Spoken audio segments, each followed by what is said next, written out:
Hey, welcome to 2024 and welcome to Keep Your Head Up Hockey. Thanks for tuning in tonight.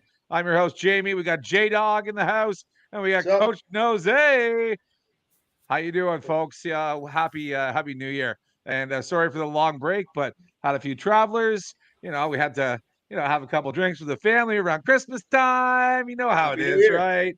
But lots of hockey, boy, oh boy. We got lots to talk about tonight. Let's just jump right into it. But yeah, big happy New Year to everybody. Massive news here. I'm going to jump right into it. Corey Perry, an Oiler. Man, I don't know about this decision. Don't rock the boat while the boat's cruising. And the boys are on a big win streak. What, 13, 14 wins in a row? I don't know, man. I really don't. I'm not a huge Corey Perry fan, but he's a tough guy to play against. I'd say, besides Brandon Marchand, he's the rat of the league. He's tough son of a bitch. He really is, and he's not a nice guy. Off the ice, on the ice, just not a nice guy. I really don't think I'd have him in my dressing room, the Leafs dressing room. Happy that we passed on that, but we do need somebody like him, but not a Corey Perry. But I'll throw this over to Nose. Coach Nose, what do you got to say about Corey Perry becoming an Oiler? Yeah, we were talking about the boys and I after our men's league game last night. This Corey Perry, we were looking at him up, how he went to the dance, 3 times and lost. So, I mean, he's got some pedigree. He's got some swagger. Hall of Famer, probably. He won didn't he win the Rocket Richard one year? He won a Stanley Cup. So, I mean, look at that resume, man. It's for a league minimum, 38 years old.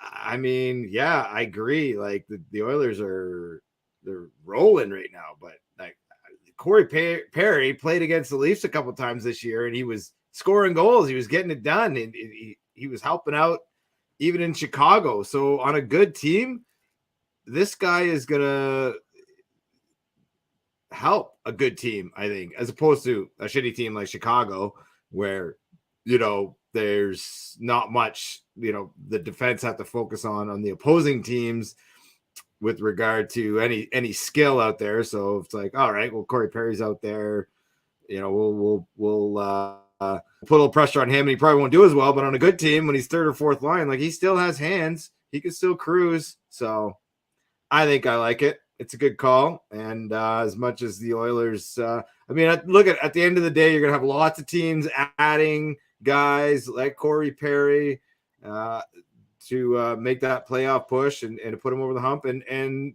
you got to consider the injury factor too. So what happens if guys go down? Then you've got players in there and you've got depth.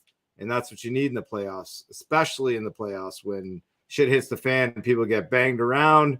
You're going to need a guy who's tough and the Iron Man style Corey Perry. J-Dog, what do you got to say about the rat of the league, in my opinion, Corey Perry going to cup contender now, the Edmonton Oilers? What do you got to say about that, J-Dog? I think it's a good move. I don't think he's being brought in for the rest of the season. I think he's being brought in for the playoffs. What he's bringing that way, as far as the amount of times he's been to the show, the amount of times that he's been in the playoffs, the leadership. Like he knows he fucked up in Chicago, so they got nothing to lose by bringing him in, league minimum. He's bringing all sorts of. Listen, the guy's a fucking legend. It doesn't matter whether you like him or not. And I know we already know you don't like him, and I mean you knew him or personally, you have a personal relationship. Went to high school with him. Yeah, so that's going to send a different message than someone who's playing hockey with him. Or there's going to be a different, maybe send a different message is the wrong way to put it, but you understand what I'm saying. These guys are all professionals. He's a professional. Yeah, he's fucked up, but he's got something to prove now, and he's got something to prove for league minimum. Like we were saying, you were saying, Dylan, that he's got, he was scoring some goals against the Leafs. He's still got some game. He's still got the fire in him. He obviously still wants to play. And the thing is, come playoff time, you've got your fourth line sitting on the fucking bench, and he's a guy that's going to fit in with the top three lines. He can fit in anywhere. He doesn't have to be the best player. He's not there to be the best player. He's there to stir shit up, get you off your game, and not playing the way that you can play. And that's all he's there for. If he scores some goals, great. If he doesn't, they don't care. That's not why he's there. He's there to take you off your game. And he beefs up your secondary power play too, like he's sure, you know, well, like yeah, he can. But even I think he's very underrated on penalty kill. That guy blocks shots. He doesn't mind getting dirty, and he goes in the dirty places too. Like he's not a big dude, and he still plays that Pat Verbeek style game. That like Verbeek was not a big dude, but he played like you look at the penalty minutes, man. The guy was a 500 plus or whatever, like he had over 1,000 points and 500 plus goals, I think it was. And and Perry's like he's very similar style player, not a big dude, but fuck around and find out kind of guy. Yeah, he's not a heavyweight. Let's not get crazy, but he's got game and he's still an effective player. If they can get past, if I guarantee you, he walked in that room, the first thing he did was apologize, and said he's got something to prove and he'll prove it to you. So I think it's a good move. I agree with you there on the personal stuff. I think he's put that past and he's like, listen, I fucked up. I'm not that kind of guy. I made a mistake. He's one of those guys, he's not like a Evander Kane type guy that's constantly in the news for stupid shit. Like, although he's come a long way too, because we haven't heard shit about him. So he's grown up, he's matured. And Corey Perry, man, J-Dog or Jamie, he's got 200 playoff games. So yeah. The other thing experience that I guarantee you happened is that the management went to these guys in that top line and said, "Hey boys, what do you think?" And I guarantee you they said, "Fuck yeah." That because exactly. Because there's they've got their first two lines, they've got some big dudes and they're not necessarily super physical. Like they had a couple dudes that are physical, but they got Darnell Nurse, and really, fuck, who else is really that tough on that team?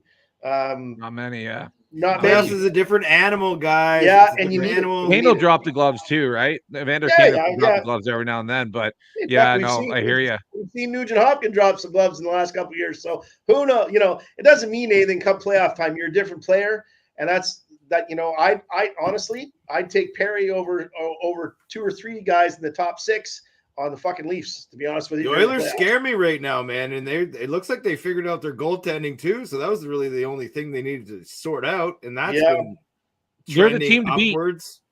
Beat. It's a scary ass team over there in Edmonton. Yeah. You're the team to beat. There's nobody better. There's nobody better in the league right now. There's absolutely nobody better in the league. They're on fire. McDavid is just playing like he used to play. He's right back into the swing of things. But that whole line's firing. Hyman, oh my gosh, what a beauty he is, and what a year he's having. What another mistake the Leafs have made to let somebody go like that. But yeah, adding Corey Perry is definitely going to have depth. It's going to piss everybody else off that they play against. They need a tough guy like that to make a deep run in the playoffs. I think if they had him last year, they might have went deeper in the playoffs. Seriously. So I think that it definitely is a good move. Do I like the guy? No, I don't like the guy at all. But is he a good hockey player? Absolutely. And he's a tough son of a bitch that will get it done and literally wears his heart on his sleeve. And he has no money at all, not costing them a penny to get it done. He draws a lot of penalties too. He draws a ton of penalties. And come playoff, because everybody hates him. Yeah. Everybody hates the guy. Like I said, he can get you off your game. Oh, man, he'd piss me off. I was playing against him. I'd drop the gloves immediately with him if I could. He's just the type of guy that I don't even like to look at the guy. But you know what? He's a heck of a hockey player, especially in the playoffs, and excited to see what the Oilers can do this year. I wish would you want him on the league? Jamie, would you? I already said I didn't want him in our dressing room. I think he'd be cancer in that dressing room. We've got a lot of cliches in that in that group, little cliquey groups there. And you know what? We fancy need boys, too many fancy boys in that dressing room. We'll talk about that later. We need a coaching change on the Leafs because, man, I've had enough. I've had enough of the fucking Leafs, and we'll talk about it later. I'm so fired up to talk about it, but we'll talk about the Leafs a little bit later. But no, we don't need him in our dressing room. We need somebody else like him, but not that cancerous person. He's not a nice guy. He's just not. He's a good hockey player, not a nice guy. But that is it for Corey Perry. Congratulations to the Oilers for nailing them, because you know what? That's going to definitely bring some depth in the playoffs. Let's move it on, boys. Let's move it on for a great topic here. Patrick Waugh finally getting the shout from an NHL team, going to somebody that really needs them. The New York Islanders, to shake that dressing room up and to bring an edge. I think this is a great move by the New York Islanders. We're talking about a QMJHL finalist last year for the Quebec Remparts. Great year. They had 53 wins, 12 losses, and 3 overtime losses. That's a great year in the Q. And then they won the Memorial Cup. Like, that's a coach that can get it done. And the New York Islanders need a coach like that. And I just saw a video of him, recently, having a practice. It was almost like he was doing a bantam practice, smacking his stick on the ice, getting the boys fired up. I just absolutely loved it. And I'm a huge Patrick Waugh fan. Love him because of what he did to leave the Montreal Habs. I got pissed off being left in the net for too long. Goes on to Colorado. What does he do? Wins a cup. So he's a gem. I love the guy. He's a great coach. Man, I wish the Leafs would have got him, but it is what it is. New York Islanders have picked him up. I want to hear from J-Dog. J-Dog, what do you think about Patrick Waugh, like a Hall of Famer, getting the call from the Islanders? What do you think, J-Dog? I am not as excited as you. I can't stand him. Every time that he talks, I'm sure that I intentionally put my wedding rings in my ears so I can't fucking hear him. I don't like the guy whatsoever. Wedding rings? I can't. How many wives do you have? Well, you have a wedding ring and an engagement ring, right? Anyway, but yeah, I can't stand him, to be honest with you. I think his attitude is horrible. I've watched, I've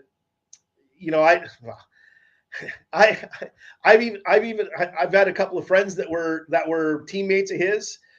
They said, one of them said that, I'm not going to mention who. You guys will know later in the year when maybe we get 2 of them on the show, but and we'll let them talk about it. But I'm not going to say who because I don't want to out anybody. But one of them said for sure, maybe one of the worst people they know. So I don't know. I don't know him personally. However, I know a couple of people that coached him as well, and they just great competitor, obviously, but cocky and arrogant as fuck. And that's not my kind of guy. I don't mind you being cocky and arrogant, but not to your own players. You want to be cocky and arrogant to other teams? Fuck yeah. Like my son, not a joke. My son, 5'6" and 135 or 140 pounds, smallest guy on his teams, playing a high school hockey, and the biggest chirping prick you've ever met in your life, and would fight you in a heartbeat, win or lose, he didn't care. But stick up for his teammates. Yes. Listen to him talk. You think, oh my God, I fucking can't stand this guy. And that's exactly the same thing with Patrick Waugh, his showboating and all that shit. And that bantam practice that you were talking about, I was watching that too. And that's exactly what it was. I have my coaching level is fairly high. I just watching him on the ice almost made me cry and laugh at the same time. I'm not a fan at all. Now, competitor, absolutely. Is he going to be good for the team? I would say yes for a year. Because he's going to be out to prove something and do everything he possibly can to make this team better. Because let's face it, they've had a good team for a while, but they're just they're more good on paper than they are on the ice. So I think that they could go a little further with him to start off with, but he'll lose that room within a year. That's my personal opinion. All right. I wanted to say, though, the cocky and arrogance, that is exactly what the New York Islanders are. He's a perfect fit for that organization. He really is. But I understand, and I kind of agree with you. He sounds really arrogant for sure when he talks. But there's some Europeans on that team. I don't think it's going to go very well. Well, we'll see. But the fans are going to love him because they are exactly him. They're exactly him. So I think he'll fit in real good and be a crowd favorite. That's for sure in the Islanders building. Nose, Coach Nose, what do you think about Coach Waugh?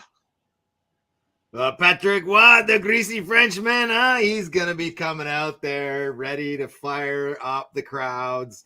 And the sound bites, I'm embracing the sound bites we're going to get from this guy all year long. I can't wait until they play the Philadelphia Flyers and we do the post-game interviews with Torts versus Patty Roy and the shit that they're going to spew to each other. Yep. Oh, yeah. And they are a couple of rival teams in the same division. So, you're going to get something. We're going to get some action there. I think he's a good distraction coach like Torts, especially when the team isn't doing so well and shit's happening.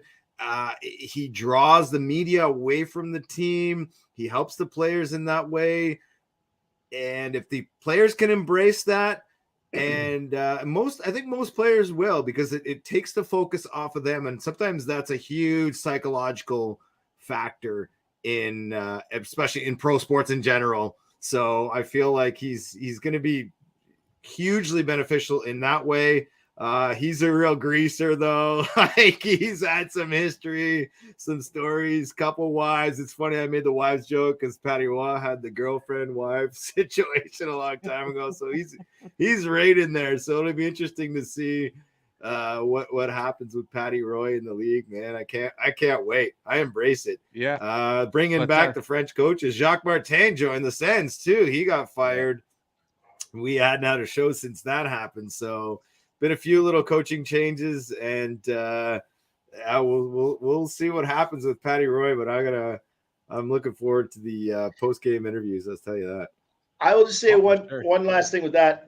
The one thing, the reason why I don't think he's going to make it, and I think the reason why he didn't make it before and lost is because you look at the kids today that are in those rooms. There's a lot of other teams, a lot like the Leafs, that have a bunch of entitled, attitudes. You can't push it around. This is our safe space. Fancy boys. Yeah, exactly. And I think that team has a lot of players like that. So that's why I don't think he's going to last very long in that situation. I can't get the image of Austin Matthews in that fucking shirt he wore like before Christmas with the thing like that. We should pull that up. We need to. That's just my opinion. But too funny. Well, we'll keep the show rolling. We've had this segment before. We'll keep it going. Who's hot? And we've got to talk about them again. We talked about them before, but we'll talk about them again. The Red Hot Oilers, they're on fire. They've got 13 wins in a row, just unbelievable. A 13 win streak and just lighting the lamp. Like, these guys can score some goals. Right now, we're about halfway through the season. So they've got 13-6-1 at home, 13-9-0 away, which I think is a really good away record. Like, that's outstanding. 149 goals for, 122 against, 27 difference. But I think a lot of those goals came when they were really struggling at the beginning of the year. All those goals against were the beginning of the year because they just went on a record. Their last 10 games, 10-0, but they've won 13 in a row and probably making it 14, 15 this week. They're just unstoppable. Connor McDavid, Leon Draisaitl, and Zach Hyman, Evan Boucher, Ryan Hopkins, all over 40 points. Like, that's a great core four for this team, or core five for this team. Connor McDavid, he's got 40 goals, 59 points. Draisaitl, 42 goals, 50 points. And then 16 goals, 59 points, 22 goals and 50 points. Zach Hyman, 28 goals, 45 points. And Bouchard, 31 assists, but 42 points. So they're having a year. They really are having a year. They're starting to come together. That coaching change was huge. And a coach can really, shake up a dressing room. And they really did with that one. And what a change it's been since he came in. But what are you guys saying about the Oilers? Because every time I watch them, it's just Stanley Cup potential now. Before it was ugly. Now it's Stanley Cup potential. Even with Stuart Skinner in net, like, he's just playing so well. He's got 21 wins this year, 21 wins and 9 losses. Like, that's just amazing. Save percentage, .830, not the greatest, but 21 wins. for a goalie, getting a lot of starts. He's got 30 starts. That's just extremely impressive, but a great team in front of him, right? So, yeah, it's going to be interesting to see the last stretch of the year, the next 38 games or so to go. We'll throw this over to Coach Nose. What do you think about the Oilers and the potential that they've got in front of them? They've got something to prove now. Well, Jamie, you listed the stats, man. Their firepower up and down the lineup is unstoppable. They are dissecting defenses. I don't know how they prep for the games, but it's like they come out and they play a slightly different style game every time. They are picking on teams. They are finding their weaknesses. They're moving the puck with crispness. They're not making overly fancy plays. It's a dream team right now, fun to watch, and you don't want to face that power play now that they've added Corey Perry. They got Hyman. They got the Bush bomb from the point. Nick, I keep wanting to call him Nick Nurse. Darnell Nurse is actually providing some offense recently. So this is the team we all expected it to be. And they are a juggernaut right now. Who's going to shut them down? Who's going to figure them out? It's going to come down to an opposing team's coaching to finally go over the tape. If you watch their games, it's like a different team every night in the way that their game plans are they seem to be tailored to each team that they play against, and they just know what to do. Okay, you want to these guys like to two-man Connor McDavid. Okay, perfect. Hyman's open, Draisaitl's open. All right, we're going to put Kane against these guys. So yeah, you're right too, Jamie. The fact that the coaching changes helped out. So sometimes a fresh set of eyeballs on the team is a big factor where maybe there's more understanding, more cohesiveness between the team and the coach as to what they need to do every night. And fuck, man, they're getting it done. So good for the Oilers. Shout out to my buddy Roar Dog. He's a huge Oilers fan. So we'll be chirping each other in the coming months. But man, he's happy now, I bet. Taking shit, that guy. Good for him. Chris Knobloch, like he's almost coaching like a great football coach would coach, but really, probably reviewing, the tapes before each game and really putting his time in. Like, this coach knows how to get it done. This is a different approach than, the old guy. I can't remember his name, but Knobloch. It's all dick names, isn't it? Isn't there like a list? Is there like a thing online where they listen? Tippett. It really is. Yeah. But man, this guy's no dick. He really can coach, and I'll give it to him. A big kudos from Keep Your Head Up Hockey. What a job Chris Knobloch has done with the Oilers, because it's impressive, because it can't just be the boys, it's got to be the coach as well, right? The coach puts his time in, and with J-Dog being a coach, I know he's going to have something to say about that for sure. So we'll throw it over to J-Dog. What do you got to say about the Oilers, J-Dog? I don't think there's been much change up front, to be honest with you. I think it's in the back end.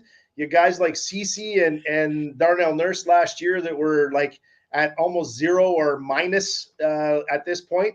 I think Ceci's +9. I think Nurse is like +13, or sorry, Ekholm, I think, is +13. These are guys that last year were absolutely atrocious. Well, Ekholm, I can't say that, but like Ceci and Nurse were not playing well last year at this point in the season. These guys have turned their game around. They're moving the puck. Like that first pass to the half board from behind the net is bang on every time. Every game that I've watched, I got a new Max 900 channel system here down in the Dominican, and I can watch every game. Doesn't matter what game I want to watch. So I've been watching a lot. Love it. And I've had vertigo for the last week, so I've had nothing else but to watch with the games, and I can watch them on rewind. So anyway, all the 900 channels, J-Dog. Yeah, I know, and most of it's sports. It's awesome. But anyway, I'm finding that bite my it's their tongue here. Their defense is you need parental control for that, and I'm not old enough.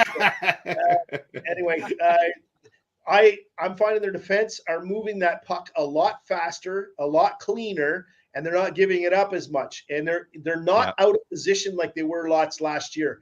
So I would say that does come down to some coaching and maybe pointing out some things in a better way, in a better light. The new coach might be a little better at that.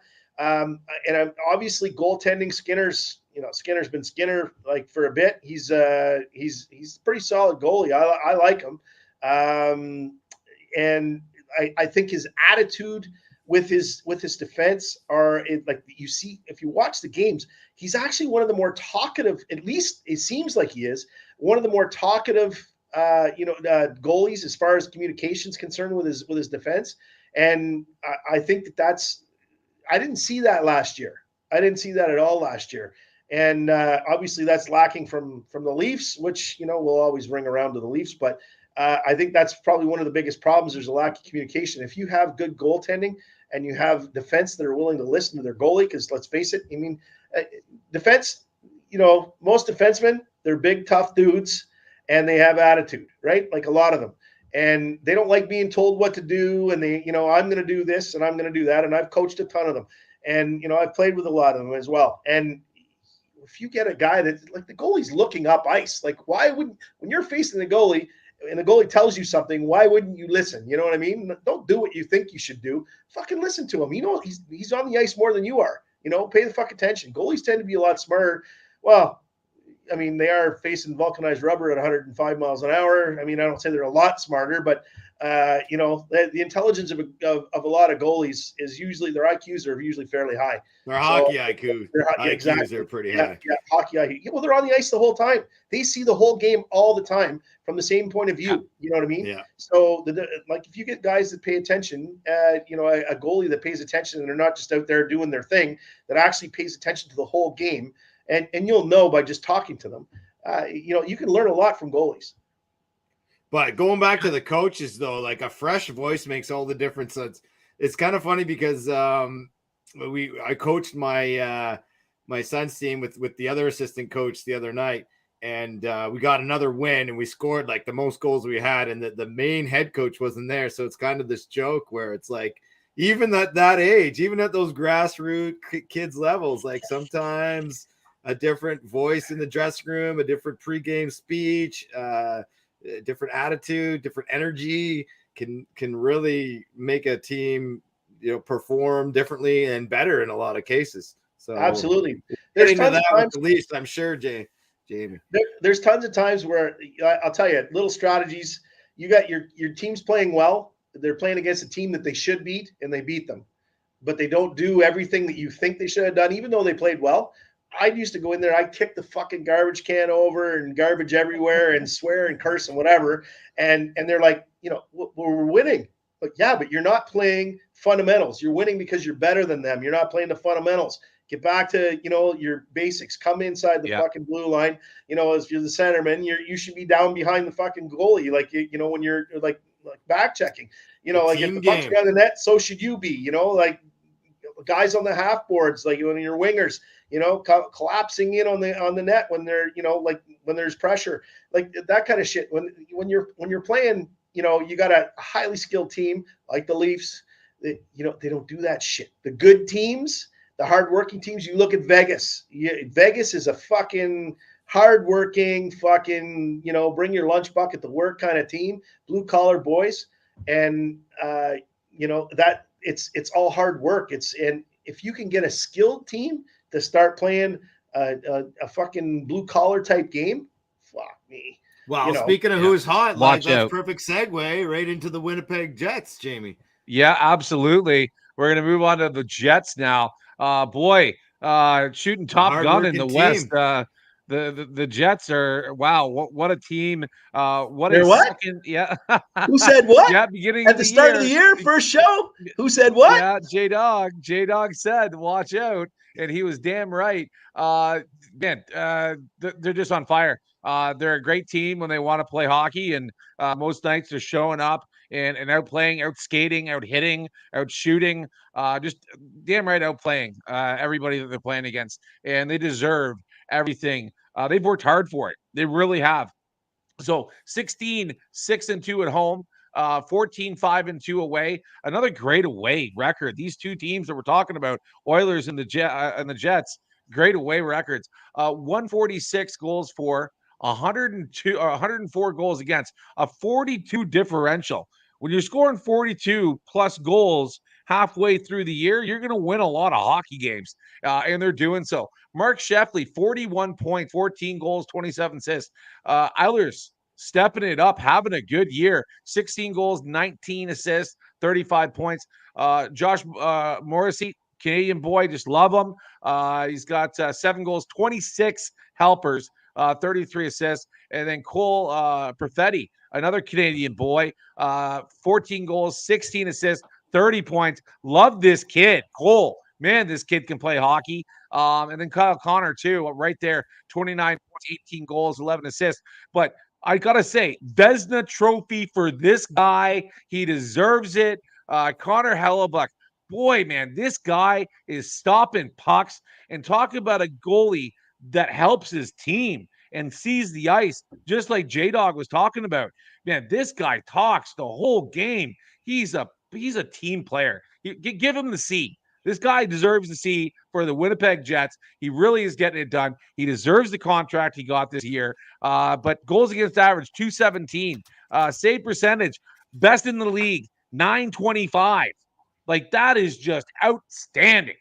23 wins, 8 losses. He's playing a lot of hockey, but really just absolutely standing on his head, playing some great hockey. Loving this kid. Really loving this kid. But I got to say, Sheffley's a beaut too. He's had a great year. And actually, over the last 15 games, he's really stepped it up and scored a lot of goals for them. I've got to say, too, whenever they're on the penalty kill, they're killing it.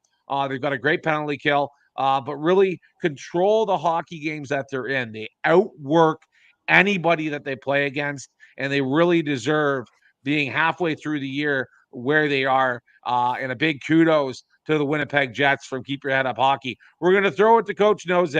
Nose, what do you got to say about the Jets? I'm scared shitless when Connor Hellebuyck puts on that American USA jersey and he's going to be playing against the Canadians in any sort of international hockey, because this guy is unbeatable. They're talking about Hellebuyck. Not only will he get the Vezina, he might even get the Hart Trophy. And like, there might be a clean sweep in Winnipeg with a lot of trophies, because I'm pretty sure Bonus is going to get the Jack Adams too, the way he's coaching that team. But a good coach makes a good goalie, and it's just like a good quarterback, and it makes a head coach a champion as well. So that's kind of where we're at with this guy. And he's zeroed in. He's one of those goalies that just you just love to hate him when you're playing against him, because you're like, you can't get the puck past this guy. What's he doing? How many horseshoes up the ass? I will say this about the Winnipeg Jets, though. I went to the game on Saturday against Ottawa. Right. They're a boring fucking team to watch, man. I honestly think they are. They truly are. They play and well-intentioned, like, good for them. They play around their goaltender. They protect their net. They play like simple, basic hockey, fundamental hockey, like J-Dog was talking about. They move the puck. They don't try anything fancy. You will never, so I shouldn't say never unless it's Connor Hellebuyck, but you won't see any highlight reel goals really from the Winnipeg Jets. It's you come in, you pass it around, and the puck's in the net. And it's simple, cohesive team hockey. The team has amazing chemistry, and they're not the funnest team to watch, but they win hockey games, and they're loving it in the Peg right now. It's cold as fuck over there, but their team is hot. Damn hot they are. Dog, what do you think, bro? Well, like I said, I called it at the start of the year. I think they're in the Cup final this year again. I guess they were before, but I think they're going to be in the final. I think plus minus, boys. Three people in the minus on the whole fucking team. Three people. Their defense are friggin' like some of them are in the teens for plus. Like you're not getting any better than that. You don't see that. That is Stanley Cup winning team right there. That's that kind of material. You know, anything can happen. I'm just saying.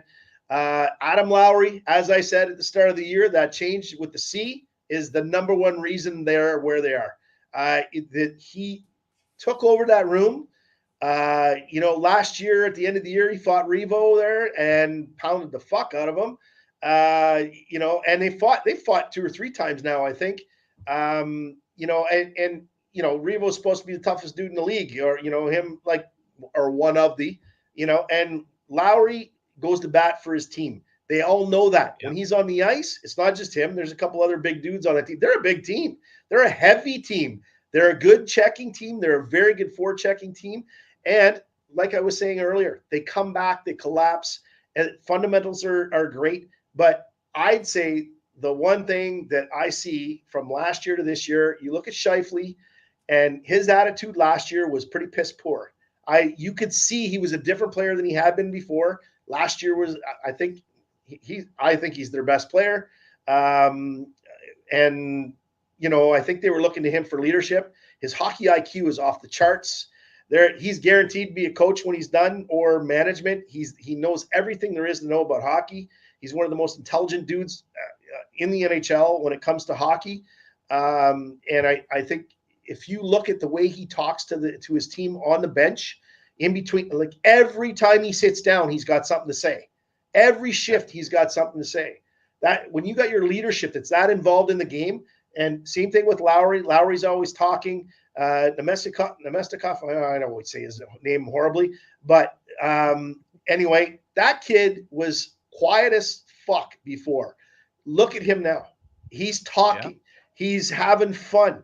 He's playing a great game, and their defense, you can't say enough about their defense. They're big and heavy. They play that stay-at-home game, and they make great first passes, and they're jumping in, but they're not being stupid about it. They're not jumping in just, oh, look, I have a chance. They're jumping in when there's a good chance, and they know that there's somebody to cover for them. They're not jumping in just because they have a chance.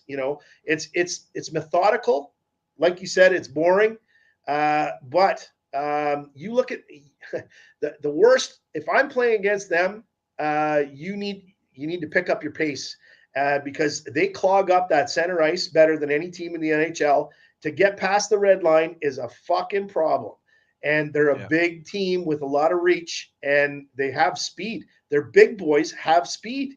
So they're going to be, and there's no point in talking about Hellebuck. You can't say any more about them. So that's my view on them. And I'm pretty sure they're going to go deep. I think they're going to be in the final. Yeah, it definitely is possible. They're having that type of year. Yeah, they're going deep. The Winnipeg Jets are going deep. We heard it from J-Dog, and keep your head up, hockey first.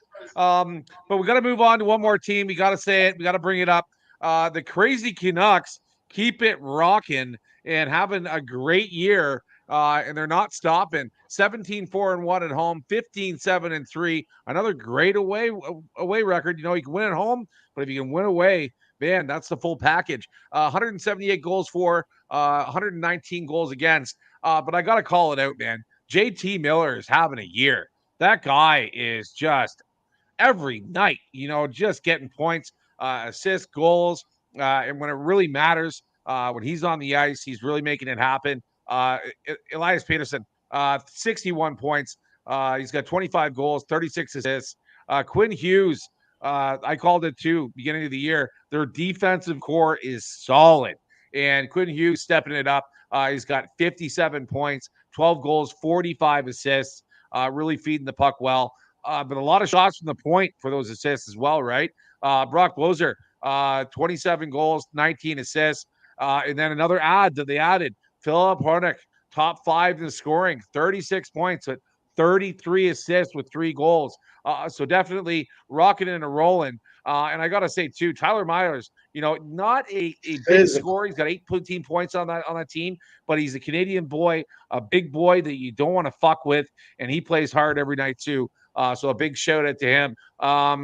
Man, Demko, one of the best goalies in the league, too. Right behind, I got to say, right behind who we were talking about before, Hellebrook, right behind him. He's having great. Thatcher's having a great year. 2.4 goals against average. Save percentage .922, 25 wins, 8 losses. So playing a lot of hockey, but stopping the puck and keeping them in those games that are tight. But yeah, they're rocking and rolling. They're on a 3-game win streak, 8-1-1 their last 10 games. They're on a 5-game win streak, and they are 6-1-3 in their last 10 games. I apologize, but really, no, I was right. Sorry, 8-1-1 last 10 games, win streak 3. Apologize, getting messed up with my little cheat sheet here. But I'm telling you, they're rocking and rolling here, playing some great hockey. But what do you guys got to say about the Canucks? They keep it going. I don't think they're going to stop. They're going to go deep in the playoffs. We're going to throw it over to Nose and then go with the other coach, J Dog. But go ahead, Nose. Man, we've talked about this team so much. I'm going to keep this short and sweet. The one thing I hate about this team is that they're built like the Leafs in a lot of ways, with skill and speed and goaltending that is middle of average or comparable. I think Demko's not a lights out goaltender like a Hellebuck or whoever else on Vegas, whatever his name, Hill. Kind of pisses me off watching this team because they did nothing last year. They were supposed to be good. They got the same group of guys, but they found a way, and they beat the Leafs last week, and they just outscore teams. They just come in firing and outscore teams, and that's what the Leafs need to do. So, yeah, good for Vancouver, good for Canadian hockey, and all the Canadian hockey teams are doing well. And we'll see what happens come playoff time with these guys. Yeah, J-Dog, any comments on the Canucks before we move on from who's hot? Another. The whole team is plus or at 0. You can't. How do you fight that? Like, how do you argue that when there's nobody on your team that's minus? Not one person. You're looking at a team that plays very cohesive hockey. They play as a unit. Every unit that goes out. The coach is the exact opposite of what the Leafs have. The lines stay together most of the time. He's not mixing them up and allowing them to have that cohesiveness.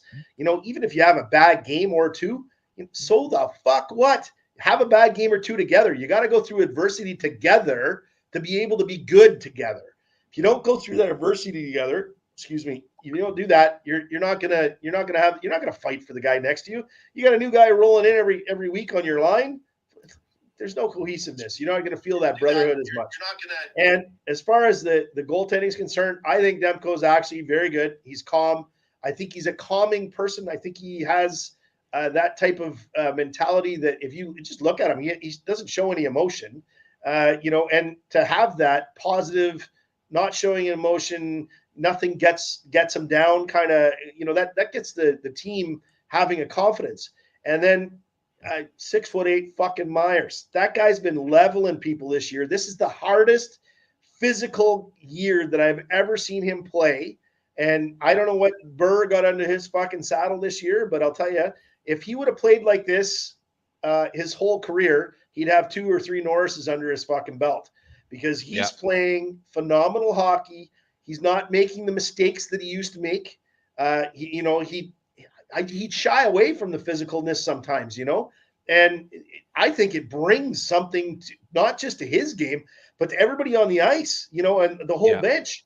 You watched, like when they were playing the Leafs the other night, man, oh man, like you could all of a sudden every Leaf player's head could turn 360 degrees, like they look like a bunch of fucking owls out there. Where's fucking Myers? You could see watch out.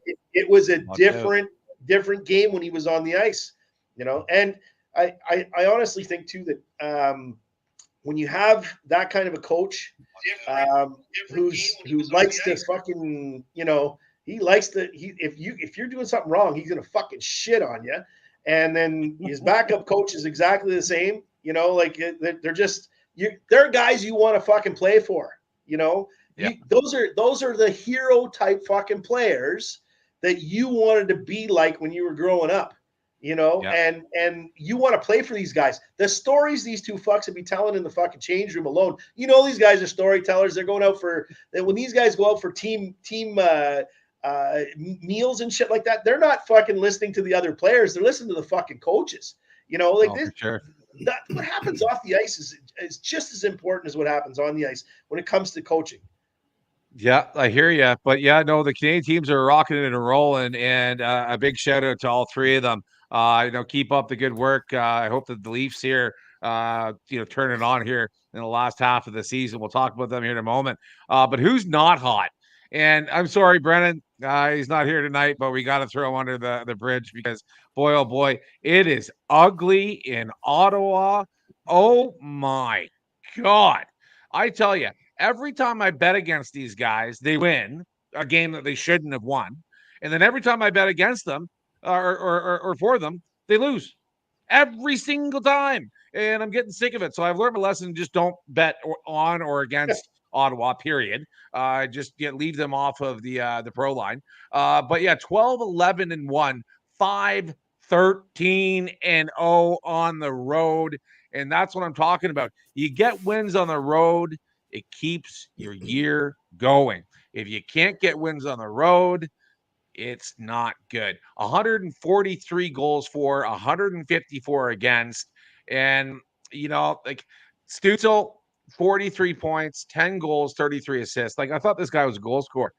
Claude Giroux, 14 goals, 25 assists, 39 points. Brady Tkachuk, 19-18 for 37 points.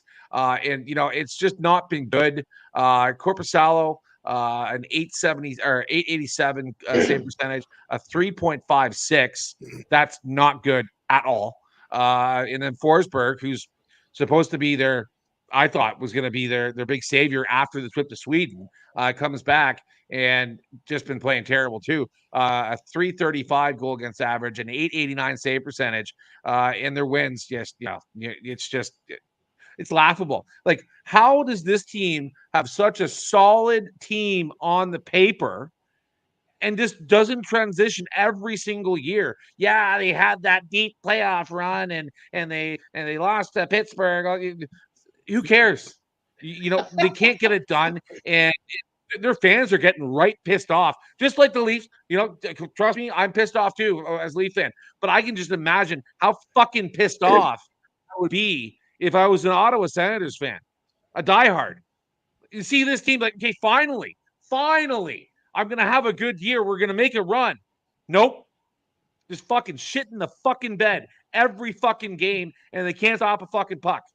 Like, it's got to be concerning for the fans and really for the stakeholders. I got a friend who owns the Ottawa Senators. Like, do something. Like, they've already changed the coach. They brought in like a veteran, and they're still not getting it done. And I don't even know why you keep going to the games, Dylan, because to be honest, I wouldn't spend a fucking penny on this fucking team. Fuck They're them. cheap. I was the Fergie fan. Seriously, the tickets are cheap. They can't give them away. They're paying me to go. I would be so done. I wouldn't pay a penny to go see them. I wouldn't ever go to a game again until they start winning hockey games. Because right now, I'm not going to a Leaf game. Hell no. With the price of tickets. I'm going to guess you've bet a lot of money on that. I am sick of it for the Ottawa fans because they deserve better. And this team on paper deserves to be way better. So what the hell is going on? Dylan, you've been on live games. Why are they keep losing hockey games? Because, like, in my head, I'm I'm shook. Like, the team's amazing on paper. This year, I thought they'd do good. What's going on? That last game against Winnipeg was abysmal. I couldn't even. Like, I was out there yelling. I was like, what do you do? Why are you making that? Like, the entire time, my kids and I were all saying the same thing. Like, what are you doing? This is the NHL. Like, let's go. And my kids are even more pissed because they never saw a shootout and they couldn't even get to the shootout. They lost in overtime. They just can't put together a solid 60, man. That's the problem. They're a team that will show up in one out of 3 periods. You don't know which one it's going to be. And that's a lack of leadership. That's a lot of doubt on that bench, a lot of concern. I question Claude Giroux's leadership on that team, but I also think he's so goddamn frustrated with everybody, the way they try to move the puck, the plays they try to make. It's just it's bad hockey. It truly is. They show up on certain nights. They've shown up against the Leafs, I guess. That's all they fucking care about. It's all their fans around here care about is beating the Leafs. So if they went 2-80 and they beat the Leafs in those 2 games, like that would be a winning season for them. And that's part of the problem. Like, give it up on the Leaf hating and just get out there and focus on being a good hockey team and show up at your barn and cheer your team on and support your team. But it's a sad state of affairs here in Ottawa, man. It's rough. But at least the tickets are cheap. No one's going to the games. They're giving them away. Still, no not even worth a penny. Not even worth a penny. Seriously. Listen, I've got a pair of tickets, I'd piss on them. I literally would piss on them. Like why even go? But anyway, it costs you like $80 when you're there anyways, because you got to buy the beer and the popcorn and everything else. It's egregiously overpriced. What do you got to say? I'm sorry, Brennan Ben, but I feel for you, Ben. I really do, as a co-host. And that's why I'm so fired up, because you guys deserve better. This team deserves better. And I really hope that they turn it around in the second half of the season, or they make some trades to get better. Like, do something rather than just shit the bed every night. Jay, what are you going to say, man? I think you guys are fucked. As far as this team is concerned, there's 4 fucking players on this team. The rest of the team is a bunch of fucking no-names. Having this expectation of a fucking team that has nobody on it. You've got the only player that I think is worth talking about might be Batherson. Tarasenko hasn't done shit in 2 to 3 years. Chychrun's not doing shit. Sanderson's not doing shit. Norris, yeah. But Stützle is an unproven player with expectations on a shit team to be a franchise player. It's a shit team. There's, Tkachuk is a leader somewhat. He's not a fucking NHL team leader. I'm sorry. He's not Matthew. He's not Matthew Tkachuk, that's for sure. No, but he's not. He doesn't have that IQ. He doesn't have that intelligence. He will do everything for his team physically, but he's not. You're not going to him for advice on fucking how to play a fucking penalty kill or how to play a fucking power play. That's not the guy you're going to. I guarantee you that. The hockey IQ is not there. He's like I would say he's second line on just about any other team, maybe even third line on some teams. He's a leader as far as his physicality. He's a leader as far as his grinding out every game. He plays with heart. I love the way he plays. However, his mentality is fucking zero when it comes to playing smart in important parts of the game. He gets stupid fucking penalties because he's sticking up for his teammates. Well, sometimes your teammate needs to take a fucking beating, and which you should maybe be giving it to him because of the way he's fucking playing in practice instead of fucking, like getting on somebody else for beating him up when he's playing a game. You know what I mean? Like, I don't, sometimes you have to have players learn on their own, and stick up for themselves.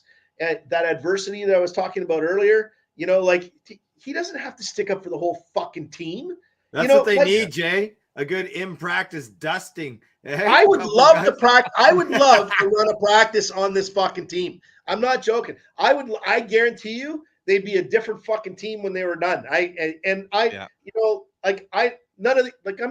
I'm 54 fucking years old. What are you going to do? Beat me up? I would fucking throw these guys on the fucking ice and shake the fuck out of them and say, what the fuck are you doing? You're making millions of fucking dollars and you're doing absolute shit. And it's not, the thing is though, the expectation. And you've got 4 players. Claude Giroux, he's done. I don't think he's probably, he'd be good third line on a team like the Oilers or a team that's going somewhere, but he's not a guy. He wants to be on a championship team. He doesn't want to be there.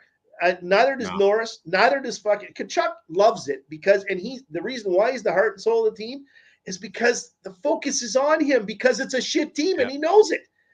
So he loves that. It's all for him. And he's going to get big bucks again the next contract because of everything that he does for the team. But what they don't see is because the team is only fucking 2 lines deep at best, and they have 3 solid defensemen. Don't get me wrong. They got 3 solid defensemen, but they're not physical. They're puck moving. They're fast. They're skilled.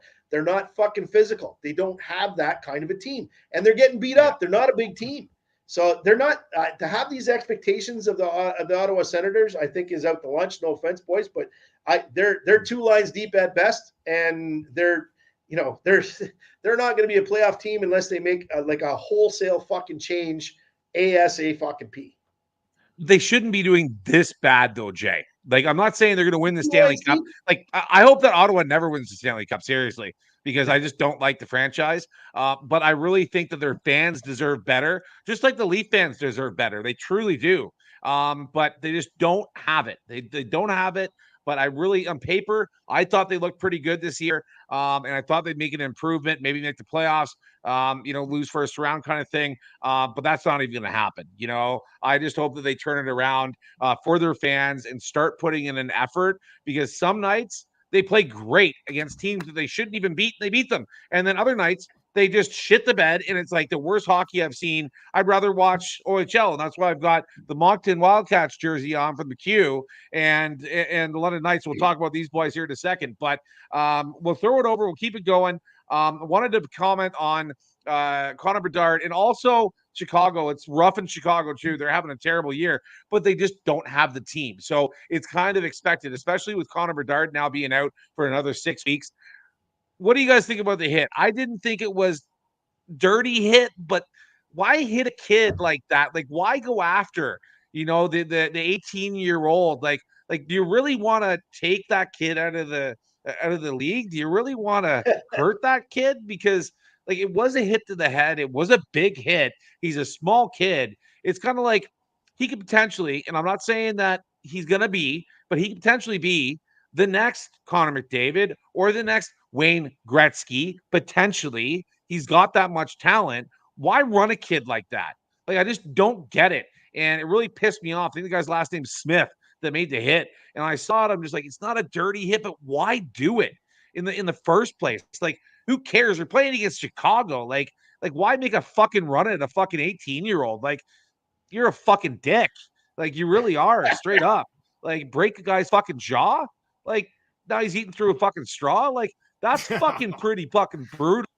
Like, fuck you, man. Like, the guy's a great hockey name. He brings so many fans to the game now this year. People that didn't like hockey are liking hockey now because it's Connor Bedard. It's the Bedard show. But now we can't watch the Bedard show. Now he's not going to be in the All-Star game. Now he might not even win the Rookie of the Year because he's going to be out for so many weeks. Like, that really fucking pissed me off. Like, that hit. Like, why make that hit? Why go after that kid and make that hit on that play? It just makes no fucking sense. Like, maybe little Abad-check him, but don't fucking break his fucking jaw. Like, I just thought it was absolutely ridiculous. But yeah, the Chicago struggling. Now they're going to struggle even more. When you've got an 18-year-old that leads your team with 33 points, you're having a bad year. And it's a rebuild for these boys. And, when Nick Foligno is one of your best players on your team, you're having a fucking bad year. It's rough there. They got Mrazek, but and then Soderblom, and they're both over 3 goals against average. It's just been a rough year for Chicago. And you know what? Fuck them. Like, seriously. Like, Chicago, they've had their years. It's time for them to rebuild right now. They got the Connor Bedard show. But again, I don't like that hit. I think it was a little bit aggressive.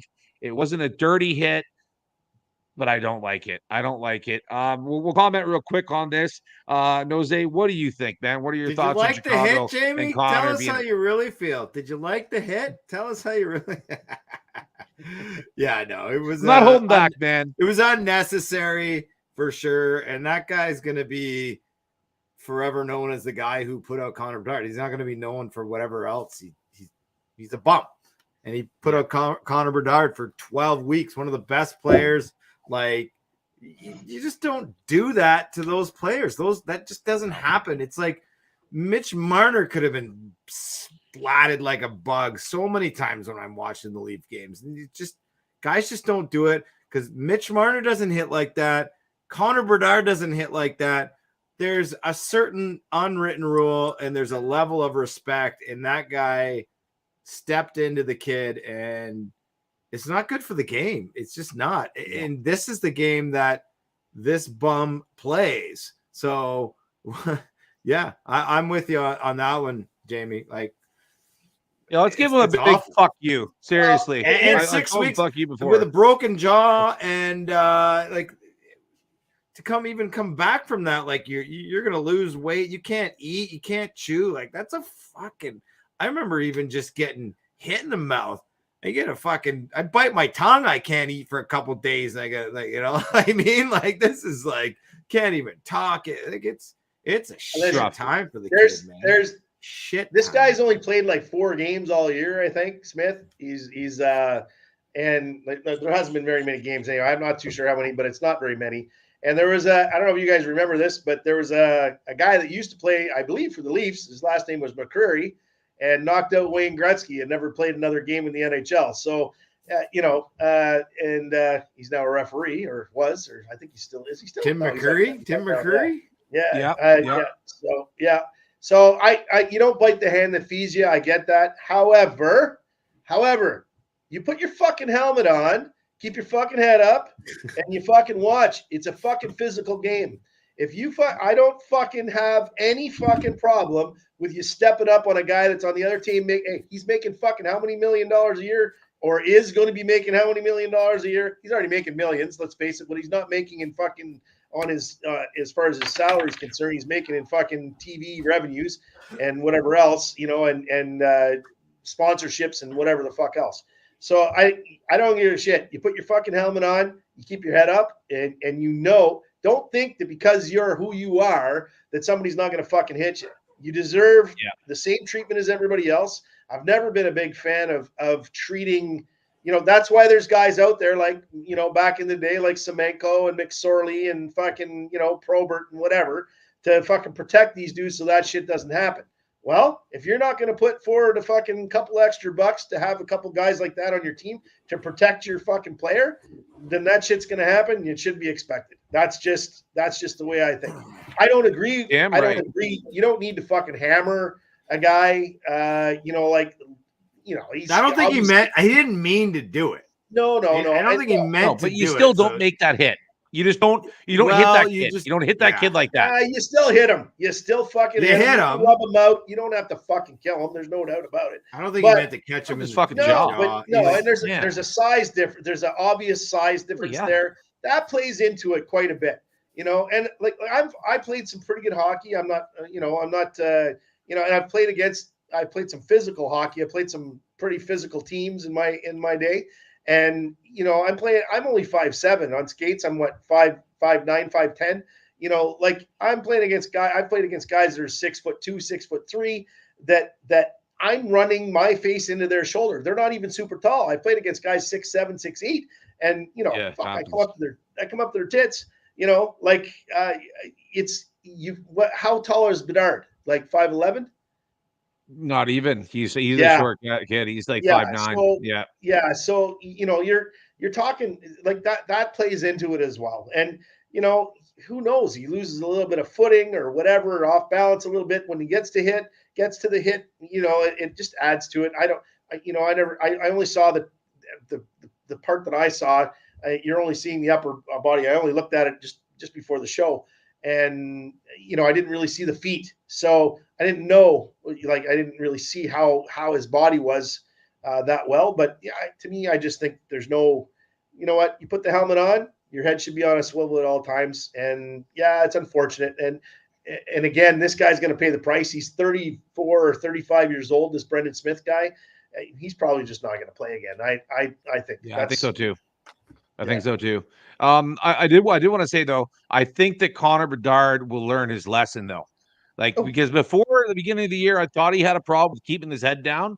I think he's going to really learn his lesson, and now he's going to skate with his head up. He's going to watch out for these type of plays and really hopefully protect himself a little bit better because, like you said, there's nobody on the team to protect him, so he's got to protect himself. So Connor Bedard, shout out. All the best. I hope that you feel better soon, man. We miss you in the show. We really do. But let's talk briefly about who's lighting the lamp. We're halfway through the year. Let's talk about who's lighting the lamp real quick here and talking about the top players in the league. MacKinnon just having a year with Colorado and really making a run for it. 26 goals, 51 assists, 77 points. Kucherov, the age that he is and still putting up 76 points halfway through the year. Oh my God. 28 goals, 48 assists. And really, Tampa Bay, they're a good team, but wow, 48 helpers on that team. Like, he's a talented guy. Pastrnak, 30 goals, 37 assists, 67 points. JT Miller, 21 goals, 42 assists, 63 points. Panarin, having a good year too. 28 goals, 34 assists, 62 points. Pettersson, right up there, 25 goals, 36 assists, 61 points. This is why I brought this up, and let's watch this. So number one guy on the Leafs, number 7 in the league, Nylander, 23 goals, 38 assists, 61 points. Rantanen, now 26 goals, 34 points, 26 goals, 34 assists, 60 points. Connor McDavid up there, 16 goals, 43 assists, 59 points. Sam Reinhart, 34 points, 24 assists, 34 goals, 24 assists, 58 points. Quinn Hughes up there too, 57 points. Austin Matthews, number 2, top of the league. He's got 38 goals, 18 assists, 56 points. Cal McCarr, 10 goals, 44 assists, 54 points. Number 3 for the Leafs at 14, Mitchell Marner, 20 goals, 31 assists, 51 points. Now, let's transition because I wanted to just throw that out. We've got 3 Leafs in the top 12 scoring of the whole fucking league, and this team still can't fucking win. What the fuck, Leafs? Wake the fuck up. I'm sick of it. I'm sick of going on a road trip and fucking losing. I am so sick of winning the first period and coming out in the second and playing a decent second period and then shitting the fucking bed in the third period. I am sick of it as a fan. We've got to get a good goalie. We've got to trade Mitch Marner because seriously, we've got to let somebody go, and that's the guy, and get a solid defenseman and get a goalie for him at a young age, like at the end of his contract. We've got to do something here because obviously with what all the great shit that we've got, we still can't win fucking consistent hockey games. We should be top of the fucking league. We have 3 of the best fucking scorers in the whole 12 top players of the league, and we're not even winning our division. Like, what the fuck is going on? Like, I've had enough as a Leaf fan. I am now a freaking London Knights fan. That's who I'm watching. You know why? Because they got 14 wins in a row, and they've actually got a good coach. They've got Dale Hunter that's proven himself and dominated the OHL over my whole lifetime. Why not throw $10 million at this guy and say, hey, we need a good coach. Leave the London Knights and come and coach our hockey team. Because Keith obviously has lost this room. The road trip has been fucking terrible. What brings teams together? Road trips. Has this brought our team together? No, it hasn't. I'm fucking sick of it. I'm done. I'm so done, and I'm not going to watch the Leafs, seriously, until they win 3 games in a row. Not going to watch them for the rest of the year until they prove that they can win a fucking hockey game. Because they win the first period every night. And they don't play 60 minutes. I am so sick of it. So you know what I'm going to do? I'm going to watch OHL hockey. I'm going to watch the Q. Because these kids actually care about their team. They actually care about the outcome of these hockey games. These guys get paid huge contracts and don't do anything. William Nylander gets handed $11 million a year, and what has he done? He's shit the bed since then. I am so sick of this. Dylan, what do you think about our terrible Leafs? Boy, I tell you, man, that's I'm gonna have to recommend every Leaf fan goes and signs up for a yoga class, because that's probably the only thing that's keeping me zen right now when I'm watching this team. And there's a few other things. I looked at a couple of stats under Sheldon Keefe in the last 4 years. After they went on a 4-game losing streak, or 4 or 5 game losing streak, they came back with like a 15-4-3. Like they had 15 or so wins in 20 games. So I'm still a believer in this team in a lot of ways. I know losing sucks, and we've lost a lot of games that we shouldn't have lost. But when I watch these games, and you go back to what Mitch Marner said the other day, where he's talking about how, you know, they played good hockey, they're playing, and I feel like they're still playing good hockey. I feel like their defense has got better. I feel like they've incrementally gotten better. They need a little bit from Bertuzzi and Domi. They had a lot from Tavares at the beginning of the year when they were winning games. Tavares has let us down a little bit in the last 9. He hasn't scored in about 9 or 10 games. So that's tough, especially on the power play. So maybe that's up to Keith to switch up the power play. I don't necessarily love Keith as a coach in terms of passion, in terms of motivation. Maybe he's a good X's and O's guy. So keep him on the bench as a secondary, as a backup coach, and bring a guy in that can get the team fired up, because that's a lot of coaching comes, especially a team like that has talent. You're not telling guys what to do. They know what to do. You need to give them confidence to do it well. I like Benoit. I like the defense. Liljegren's back. Like Riley scored a beauty goal going end to end the other night. I just feel like one of the things they're doing a little too much is they're getting away from the fundamentals. They're not making the easy passes. They're trying to find the seams, score the fancy goals, the highlight reel goals. Like, you got to crash and bang in this league, especially as we go down the stretch and into the playoffs. The crashing and banger goals are the ones that are going to get the job done, because teams play differently. They play defensively. I mean, I know it's a shitty comparison, but when my men's league team plays a team that I know is terrible, like the other night, and they beat us 2-1, and we're like way more talented and had ace chances, but they just outworked us, or they just were so bad at hockey that you're trying to anticipate what these guys are doing, and you can't, because they're falling, or they're going one way, or you fake and they just don't even move on the fake. So I feel like there's a lot of frustration. There's a lot of bad puck luck. Like, for crying out loud, Nylander hits a post, hits a crossbar, and hits the other post in overtime, and then the other team goes back and scores. I can't remember who that was against. That was a few weeks ago. It's like stuff like this is happening. Pucks are going off asses, off skates. The goals that are going in are terrible. They are working with Sammy. Talk to me 3 weeks ago, and I'd be like, why does this team have such a boner for Samsonov? I still think that, but at the end of the day, like, we've got Wall coming back, we've got Jones. Yep. There is some light at the end of the tunnel. There's some light at the end of the tunnel. Thank you. Yeah, this team, and we still have 41 games left. We have an all-star break coming up. Mitch Marner hasn't been the player he usually is.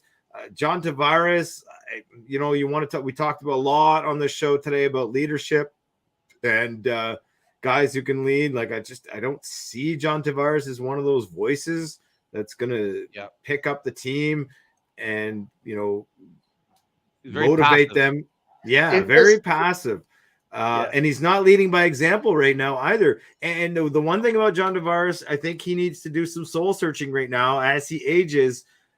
I think he's frustrated. He's down on himself. He feels like he needs to be that goal scorer. He needs to evolve his game. He needs to go to the. I mean, Toronto's one of the richest teams, man. They've got all kinds of sports psychologists. They got all kinds of like buffer support.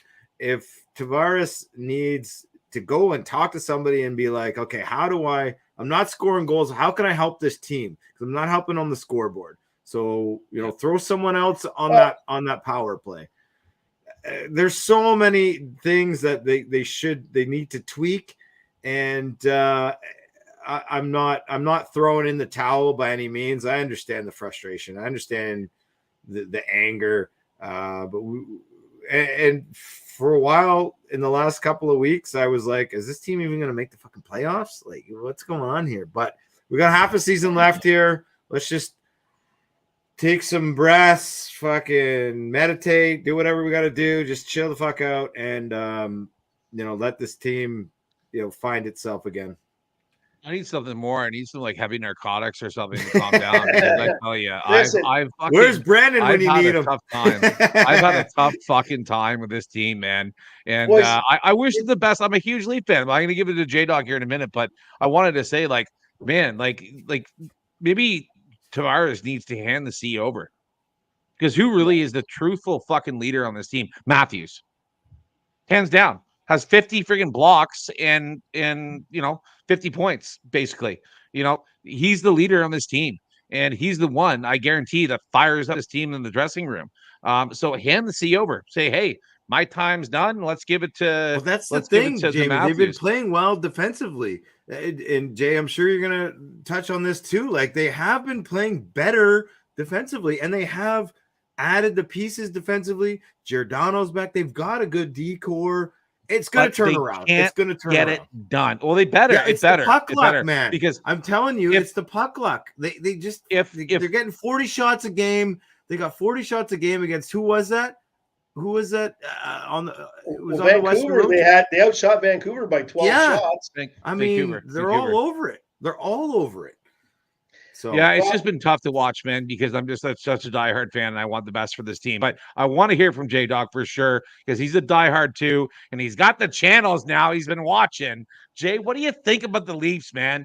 Honest opinion, don't hold back. It's a two-end sport. You need to play in both ends, and I don't think they're playing well enough in the defensive end. They're not an extremely skilled defense core. I'm liking this Benoit kid. He at the start of when they first got him, I wasn't sure, but I'm starting to like him. He plays physical. He'll fight for the team. He actually moves the puck fairly well. And you look at his partner passes are tape to tape, and you can't ask for anything more out of a guy that's like, well, he's obviously one of the newer guys on the team as well. But as far as that's concerned, like, he's the only physical defenseman they have. TJ Brody has given up the puck too much. Giordano has had some, well, you talk about bad puck luck. He's had, I think, 3 or 4 goals go in off his skate in the last, or his leg or his stick or whatever, in the last like 5 games that he's played. So he's not playing the way he should have been, but he's or should be playing, because he feels he needs to step up and start playing more physical. He got in that fight there like last month. That's not his style of game. So he's off the way he plays. He's a stay-at-home defenseman. He's got a good shot, and he's good at blocking shots, and he's good at puck takeaways. Well, he has none. That's something that he's been very good at his whole career. So he's lost a step. Riley is not playing physical at all, even though he's playing pretty well. I can't knock Riley too much. He's been playing pretty good. But as far as the team itself, as far as the forwards are coming back in, they're not like, I have to give Marner credit. The game against Vancouver, he blocked a few shots. That was surprising. Scored a nice goal. But that's his game has been playing in a hot dog, fucking making these crazy passes, no look, fucking thinking he's on the basketball court, bullshit. and it's cost them. He's given up the puck so many times at crucial times during the fucking game. In every game he gives up the puck 3 or 4 times at crucial parts of the fucking game. And to me, he should be gone. And he will be a fucking nightmare to play against. There's no doubt. Doesn't matter where he is. He's an extremely high-skilled player.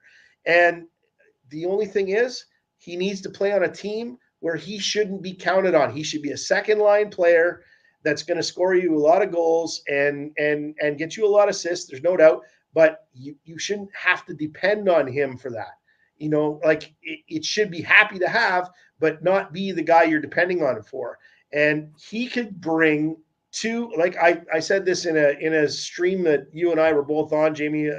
I believe he could bring in a two. You're not going to get 2 defensemen from one team, but you could do a multi-team deal that would bring in 2 $4 to $5 million fucking stud defensemen, and this team would be a whole different look. You know, it would be a whole different look. You don't need to change anything up front. There's nothing. Robertson's coming along fucking great. Nylander, really I disagree with you, Jamie. He is not playing as well defensively. He gets back, but he doesn't do anything when he gets back.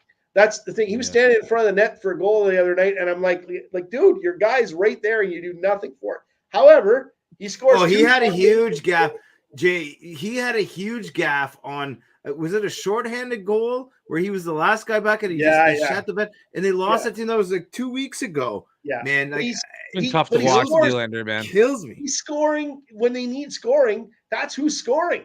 You know, like he's scoring at will right now if he gets a chance. And the beauty part is the amount of shots that he's taking. Marner is not shooting the puck like he should be.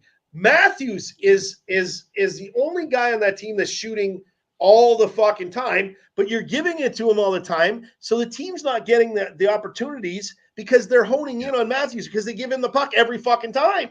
You know where it's going. It's just like Ovechkin. Ovechkin, you know what? He's going to break Gretzky's fucking scoring record, but that's because he's going to stay in the league because he's one of the fittest dudes in the league. He's going to stay in the league for another 5 fucking years.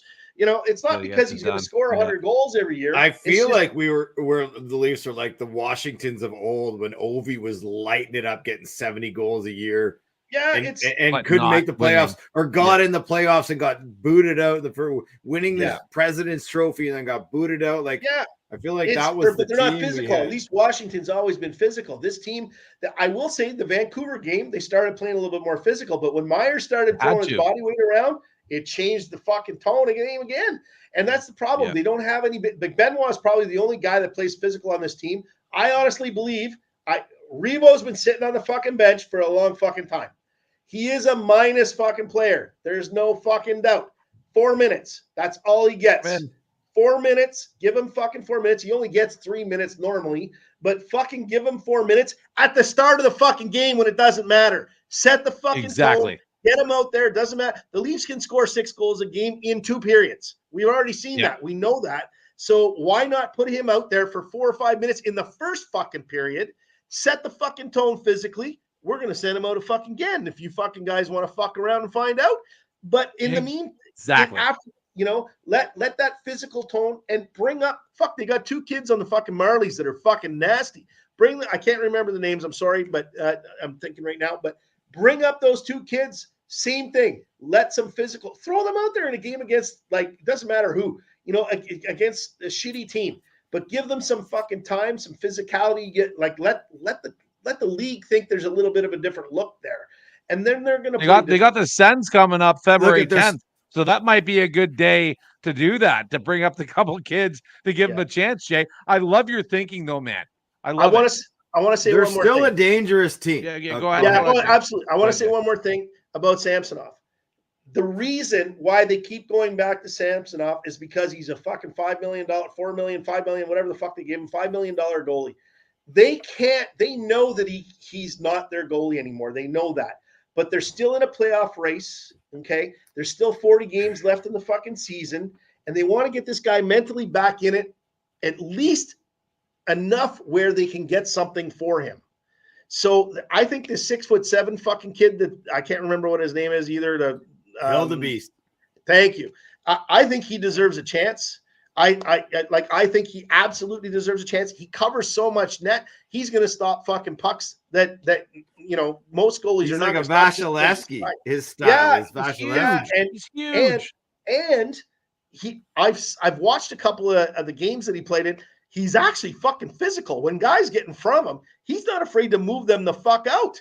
And that's one of the biggest problems that they have. Their goaltenders, like, I like Jones. I don't think there's anything wrong with Jones. He had a bad night the other night, but a couple of bad deflections. But I think he's a good enough goalie to help them win. But he's not a goalie that's going to get them to the fucking final. So you need to do something. Wall's not there yet. He's another 2 years away from being a go to the final type goalie. Like he needs some time in the NHL. I think he's a great goalie. I think he's going to be a really good goalie. But I'd still like to see this Hildebeest kid fucking. I think he's going to be something else. Give him a fucking chance. Like, sit They brought him Samsonov up. Why one night wouldn't they and fucking just play give him him? a Why fucking bring him start. up there? Why bring him up Yeah, for a give him game a and sit start. him on the fucking bench? Like, it's give him a start. Give him a start against Ottawa. Throw him in against Ottawa. You got nothing to fucking lose. Literally, you're going to win against Ottawa. I love Shanahan my whole life. I fucking wish he. They're just going to burn Jones out. They've already burned him out because he didn't do so well in the last couple of games. There's some bad, like you said, there was some bad puck luck, couple deflections, two goals. Tip goals. Two goals in each game. Not much you can do about that. Like bad deflections. Now, in saying that, if he's 6'7", he's not getting fucking goals going over his shoulder. You know what I mean? Even if he's on his knees. And that's where they were going. Like, he had two bad ones over his shoulder. That one that Hogland, how do you say his name for Vancouver? Hoglander or whatever. That one that he was like going this way and shot right while he was going left. Like, that was a beauty shot. But if he was upright and had his shoulders square, not even a chance. Jones isn't a small. Sure. Jones is like 6'4" or 6'3", isn't he? Yeah, but he plays when he's on his knees. He doesn't play that upright square. No. He's always got his stomach bent. He's like he's not have his shoulders up. Well, he's older. He doesn't have the core. He doesn't have the strength. Hildebeest is a young guy. He's stronger. He can do that. Yeah, we definitely want to maybe give a kid a chance. And I think the Ottawa game would be the game to play him and upcoming here shortly. But that's the Leafs. I hope that they turn it around because it's been ugly to watch. And I'm just getting sick and tired of this team not showing up for hockey games for 3 periods. It's just getting tough to watch. I watch every single one, and it's been tough. So I'm gonna take a break. They win 3 straight. I'm right back at it. But until then, I'm watching London Knights. I'm watching the Moncton Wildcats. I'm watching the kids that love to play the game. But got to give it a shout out. We haven't done it yet. Let's give them a shout out. The Women's National Hockey League has started this year, and I wanted to give them a shout out. I watched a couple games. The PWHL. It's the PWHL. Oh, professional. Okay, well, whatever. The Women's National Hockey League. We'll just leave it at that. But you're right. The PWHL. You're right. I just wrote it wrong. Professional Women's Hockey League. Anyway, they're exciting to watch, and it's a lot of fun. And you know what? I've got a young daughter at home that loves to skate, that wants to play hockey. And you know what?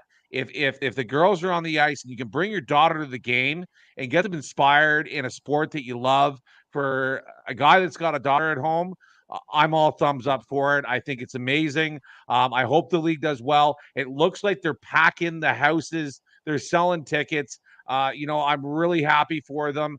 They deserve a venue to play hockey, to play the game they love. They're very talented.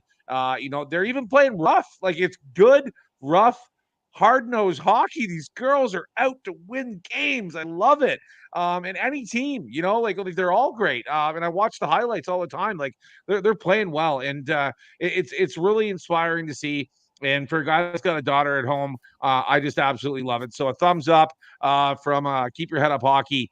Thanks so much for breaking the ice with this league, and I hope it's here for a long, long time to come. I really do. Dylan, do you want to touch on that, or do you want to move on and close the show? Yeah, real quick. I'm pretty excited about it too. I've got 2 nieces in minor hockey. My brother is a huge hockey guy, like I am, in the minor hockey system, raising girls, and if I ever have a daughter or had a daughter, I would put her in hockey, and it's good for women, and it's just such a great sport. So I'm happy to see that. I think back to the 2010 Olympics in Vancouver, and that was one of the pinnacle moments for women's sports in my mind when they won the gold medal. And like they had millions of viewers watching that, and it was unbelievable hockey. It was exciting. It was back and forth, and it's only going to get better for the PWHL as the players get better. Things like this will inspire players. Just wait, mark my words, wait till there's a generational talent that comes through. Wait till there's some young girl growing up watching this being like lights out, like every game, dipsy doodle dangle, the Wayne Gretzky of the PWHL. That's going to be something that's really going to grow that game in a large way, in a commercial way. Look at the women there. They're only making, I think, the highest paid players probably in the 80 to 100K range. Most of them make 50K. They're only playing 25 games this year. So, they've got a lot of growing pains to go through, but they're getting the viewership. They're getting the attendance.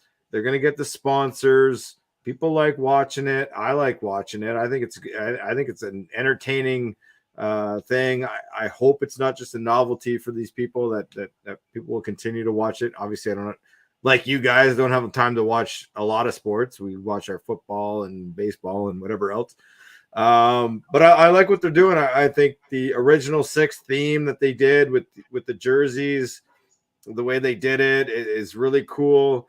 I think I heard something like next year they're gonna actually have they're gonna choose nicknames for the teams, so each team will have a nickname. The game is there's lots of expectations that the game will grow in different markets. I think Philly is going to be one of them. I think there's a few other areas or cities in the core, real hockey, true hockey cities that will have teams in this league will grow.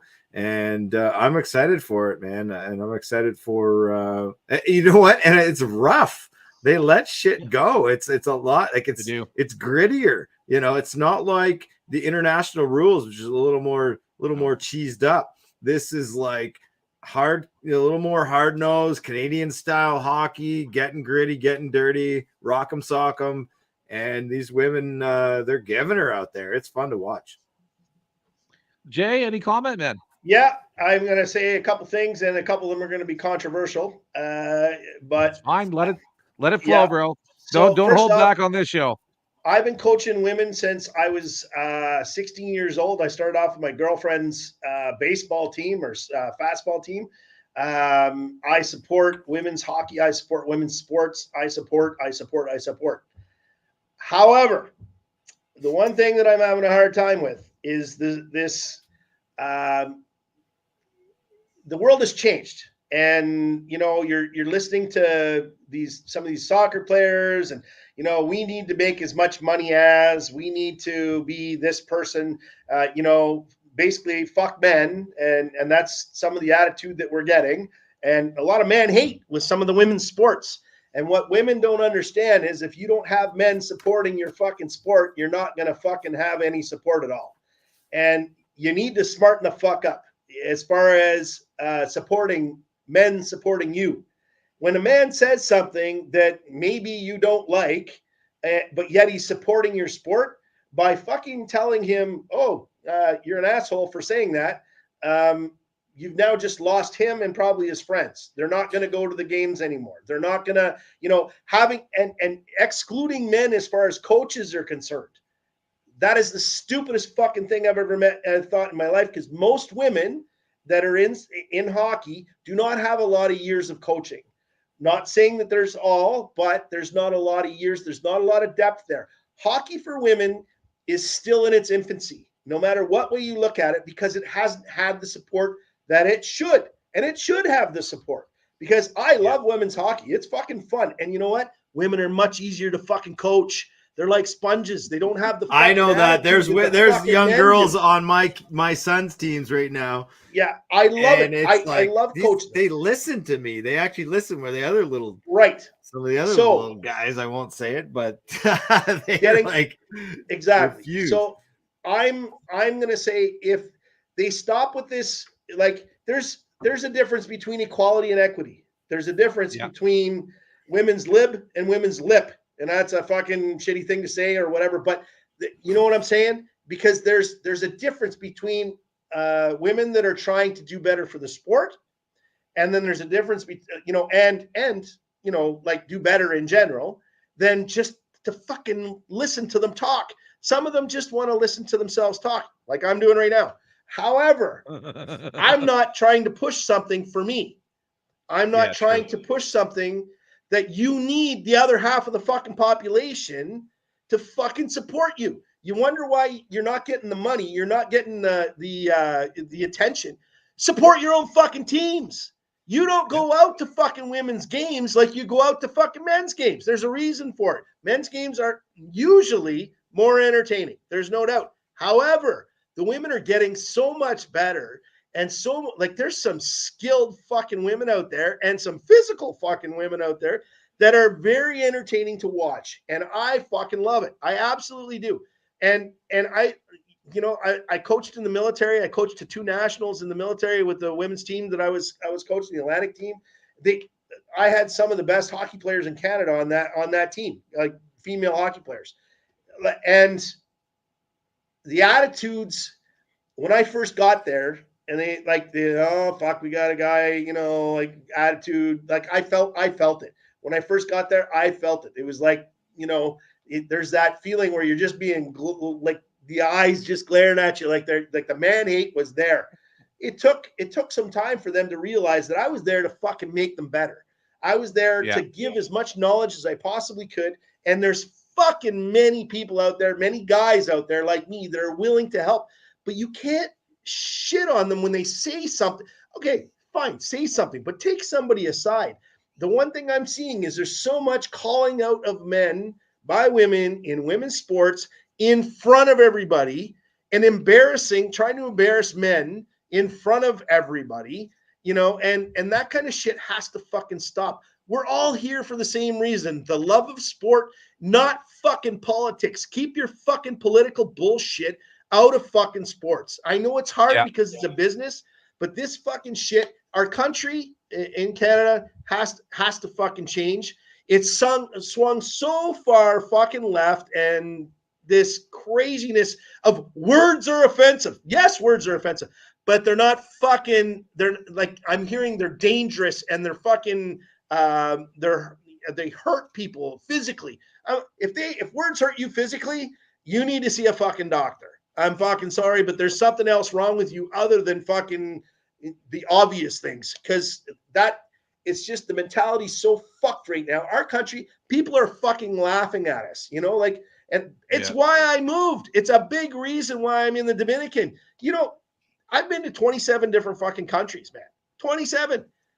Our country, the United States and England and a couple other European countries are so far fucked mentality-wise that, and I hate bringing politics into this, but this is the problem. They brought politics into sports, and it's fucking the sports. People are doing all these individual sports now. Team sports, people don't do them anymore. Like, it's hard to get full teams, especially in small cities now, because there's so much political bullshit that goes on.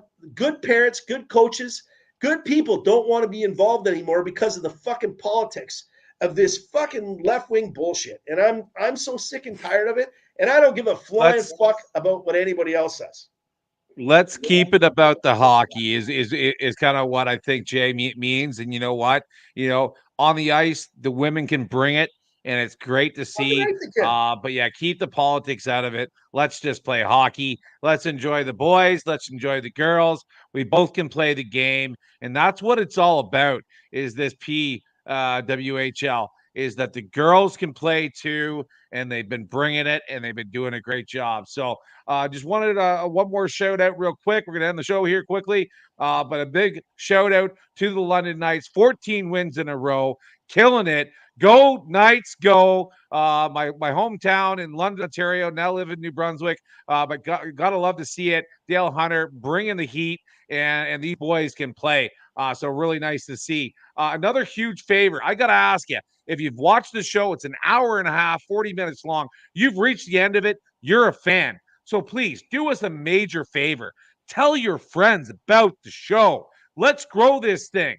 We want to really do a big, good job here, and we're different. We bring it. We don't hold back. We call it like it is. Smash that like button on Facebook. Smash that like button on YouTube. Definitely subscribe to the show. But share the show on your social media as well. Please, weekly. Let's grow this show. Have it in a conversation. You're sitting down with your friends, having a beer, be like, hey, you know what? There's a really good show. It's called Keep Your Head Up Hockey. You can search Keep Your Head Up Hockey show on YouTube and find it. Do that for us. Please grow this show. We want more viewers. And you know what? I'm going to throw it out here. Next show, if we can get 20 live people, the 20th comment on this show from a 20th different person, I'm going to send you personally $20. $20 for you, and I want you to put it on a pro line for the NHL. So next show, all right, tune in live, and I want you to be the 20th unique person to comment whatever you'd like, and the 20th person gets an e-transfer from me after the show. $20 in your pocket. I want to grow this show. We deserve more people watching it, and to be honest, we're having some massive guests come up, so we got to get some more people watching this show because we love what we do here. We have fun with it, and really, let's grow this show the biggest it can be for 2024 and beyond because we're not going anywhere. We love this thing. So thanks for tuning in. Just throw it on when you're in your car, when you're driving 40 minutes to work and back. Come on, just give it something. Just do something different than the mainstream, Listen to the guys drinking beer, talking hockey. That's what it's all about. I love it. Love it, we Jamie. Never hold back. J-Dog. Call it like it is. But thanks for being a fan. Thanks for staying with us. And thanks for tuning in. A big happy new year again from Keep Your Head Up Hockey. I'm Jamie. It's J-Dog and Coach Nose. We'll see you next time, next Tuesday. Oh, yeah. Forgot almost. Saturdays. Doing a live Leaf pregame show. Every Saturday, midday, it'll be on YouTube. But every Tuesday, 8 p.m., live on YouTube, we'll be back with the normal show. But again, Jamie, J-Dog, Coach Nose, we'll see you next time. Thanks so much for tuning in.